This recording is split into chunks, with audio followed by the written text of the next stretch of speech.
Hi అండి, welcome back to my channel. నేను నాగపద్మ. ఈరోజు వచ్చేసి పండుమిర్చి గోంగూర అయితే పచ్చడి చేస్తానండి, రెండు కలిపి.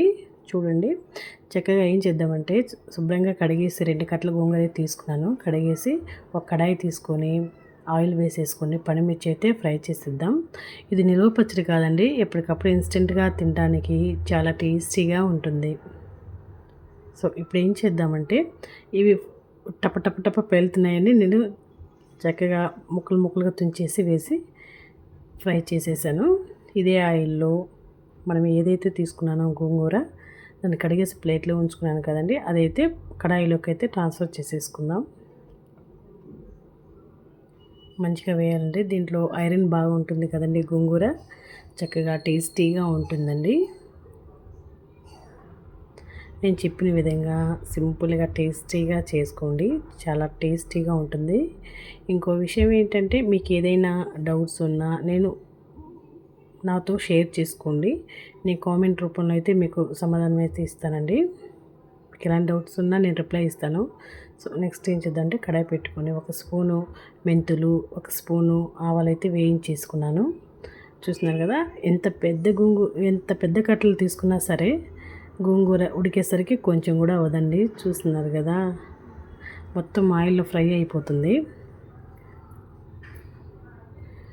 సో ఇప్పుడు ఏం చేద్దామంటే మనం ఇది ఫ్రై అయ్యేలోపు ఇది చక్కగా ఆరబెట్టుకుందాము. ఉడికిందండి ఆల్రెడీ. కొంచెం చింతపండు వేద్దాం దీంట్లో.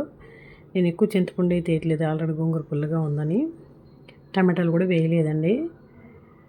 నేను చెప్పిన విధంగా సింపుల్గా చేయండి. ఏవైతే మనం ఇందాక వేయించామో అవైతే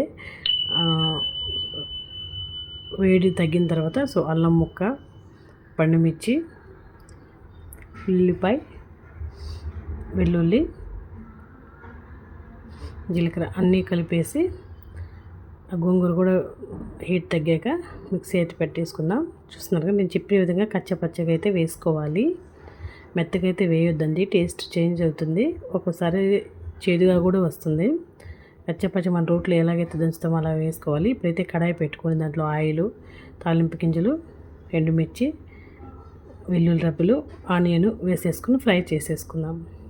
అదేవిధంగా కరివేపాకు కూడా వేసుకోవాలి. డీప్ ఫ్రై అయ్యాక చక్కగా గోల్డెన్ కలర్లో వచ్చాక ఇప్పుడు ఏం చేద్దామంటే ఏదైతే మనం గ్రైండ్ చేసి పెట్టుకున్నామో ఆ పచ్చడి అయితే కడాయిలోకి ట్రాన్స్ఫర్ చేసేసుకుందాం. సింపుల్గా టేస్టీగా క్విక్గా అయిపోతుందండి, చాలా టేస్టీగా ఉంటుంది. మీకు నచ్చుతుందని అనుకుంటున్నాను. చూడండి ఎంత చక్కగా బాగుందో, కలర్ఫుల్గా. ఎప్పుడు పచ్చిమిర్చి వేసుకుంటాం కదండి, ఇప్పుడు పండుమిర్చివి కూడా యాడ్ చేసుకోండి, టేస్ట్ బాగుంటుంది. నేను సాల్ట్ కూడా యాడ్ చేశాను, కొత్తిమీర కూడా యాడ్ చేస్తున్నాను. చూడండి, ఇది మనకు ఒక్క పూటకు కూడా రాదండి సరిగ్గా తింటే.